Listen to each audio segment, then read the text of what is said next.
how deep is the corruption?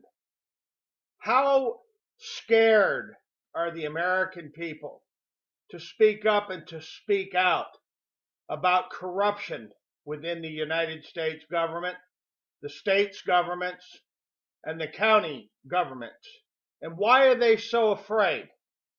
You know, I found this old newspaper report dated October the 19th, 1986, and it's entitled Hoisting the Flags.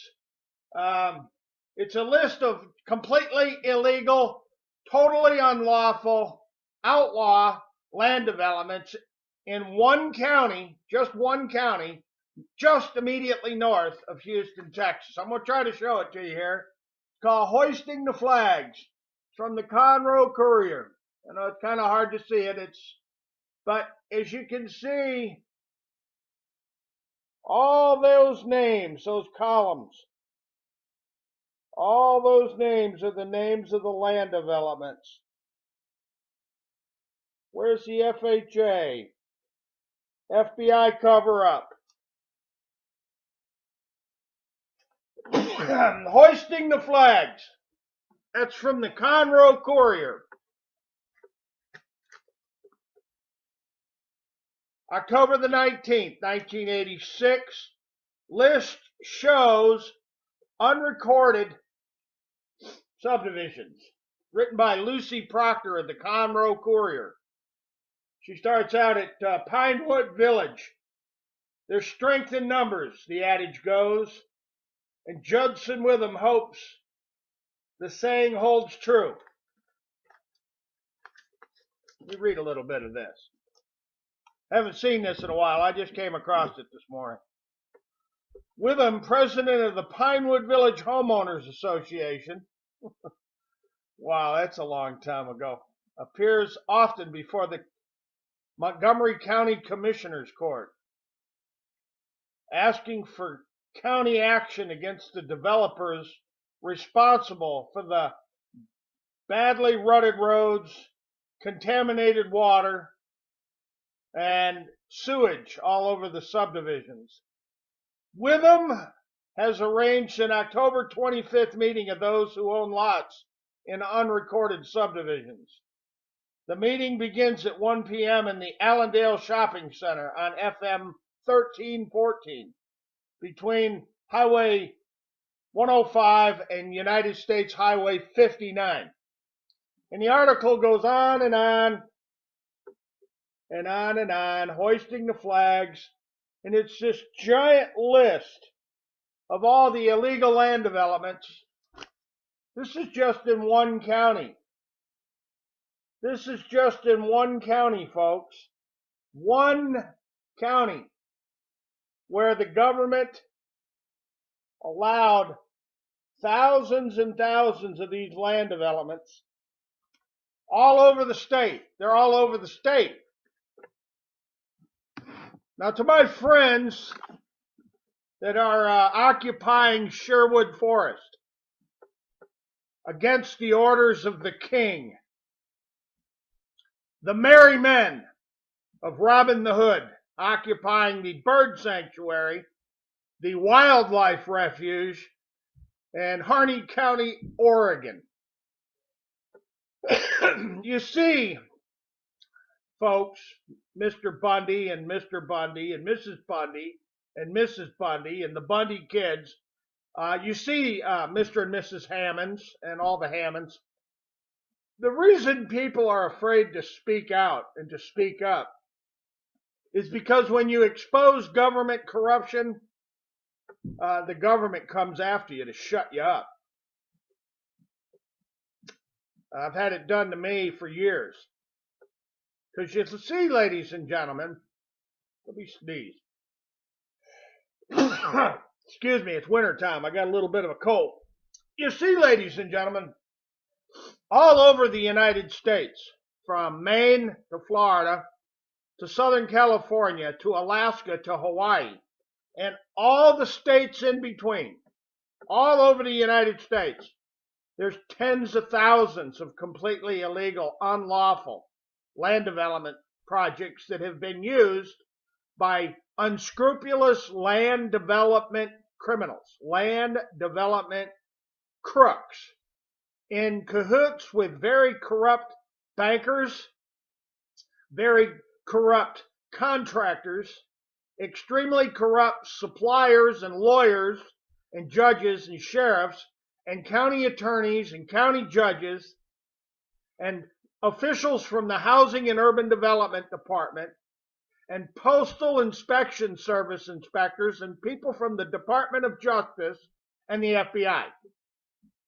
Now, the reason I say that all those people are involved is all of the transactional paperwork for the marketing of these land developments and all the collections paperwork that's sent to the borrowers and to the creditors,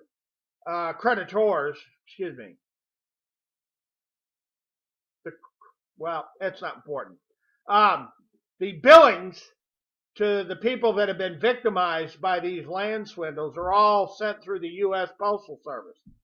And the collections on the marketing and the financing for tens of thousands of land developments, millions of people being swindled, it's all being collected through the U.S. postal system. And I got train loads, tractor trailer loads, ship loads of proof. All kinds of evidence. And huge, massive numbers of witnesses, including law enforcement themselves. Presidents, governors, attorney generals, the Financial Fraud Investigation Task Force, the Office of Interstate Land Sales Registration at the U.S. Department of Housing and Urban Development, and I can go on. I can go on and on and on. This massive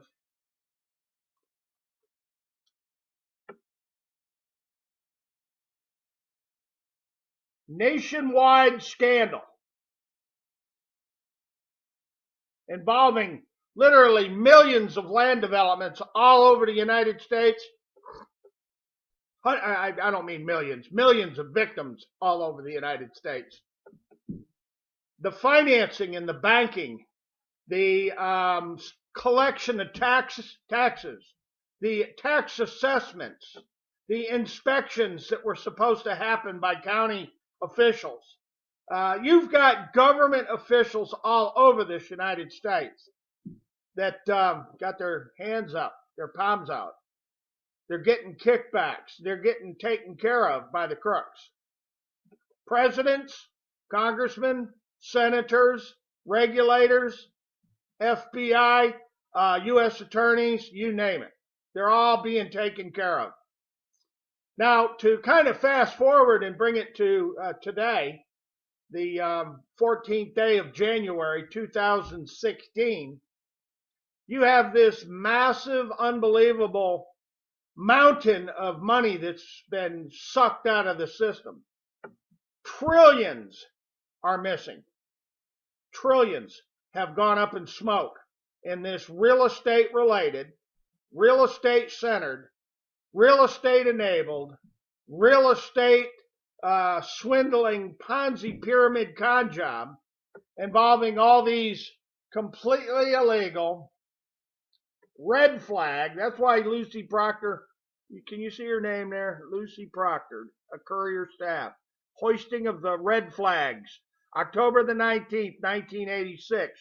And this is just one county. You can see the large list. You can see the large list. I think I'm holding that right. The large list of all these land developments, all those names are, that's just one county, folks. Those land development, those are subdivisions. Those are developments, not, street names or lot names. Those are for entire land developments in one county. And they're in all 114 counties in Texas, and they're in every county in America. This is how they've robbed trillions from the financial system.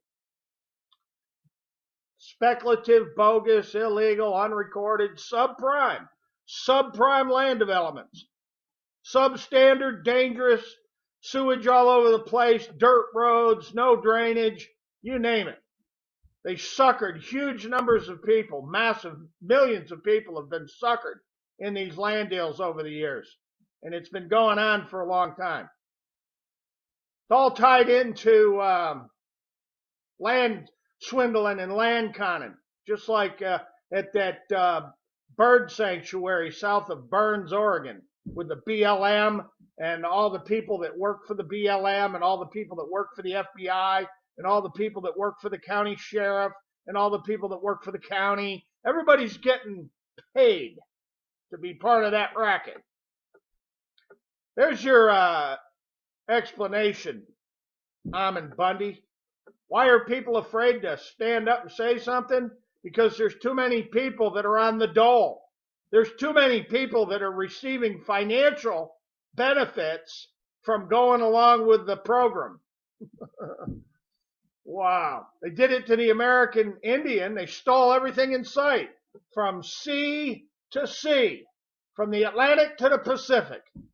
Canada, Central America, South America, the entire landmass known as the Americas were swindled and stolen by the crowned heads of Europe, the British crown, the kings and queens of England and France and Spain and the Netherlands. They've done it hugely in Africa.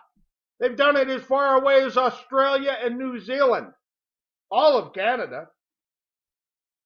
This land swindling and conning by the king's men is identical to the story of Sherwood Forest and Robin Hood and his men.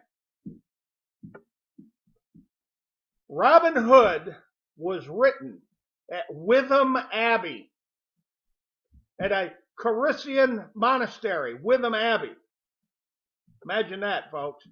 And it was a fictitious tale, of course, but it was written in that fashion in fiction by monks because it was against the law to speak out against the king and the queen. They could not directly name the British royal family members and the British sheriffs and British soldiers and the ecclesiastical authorities that were abusing and oppressing and suppressing and taxing the people that lived in the royal forests of England. You see, they didn't have private property rights in England. Everybody rented from the crown. Everybody was a serf. Everybody was a peasant. Everybody was a taxpayer under the boot heel of tyranny of the British royal families, because there was all kinds of British royal families, and noblemen and barons, and he had princes and duchesses and all these cronies, and the enforcement network of the British royal family government all over England. William Wallace stood up against it, Braveheart. You see what they did to William Wallace? They disemboweled him, and they kidnapped his family, and they used them for slaves. Take a look at the history of the British royal families taking their own kids. This is where the word kidnapping came from. And they'd stuff them in ships and send them over to the colonies to be slaves. White children from Ireland and Scotland and England. Children slaves.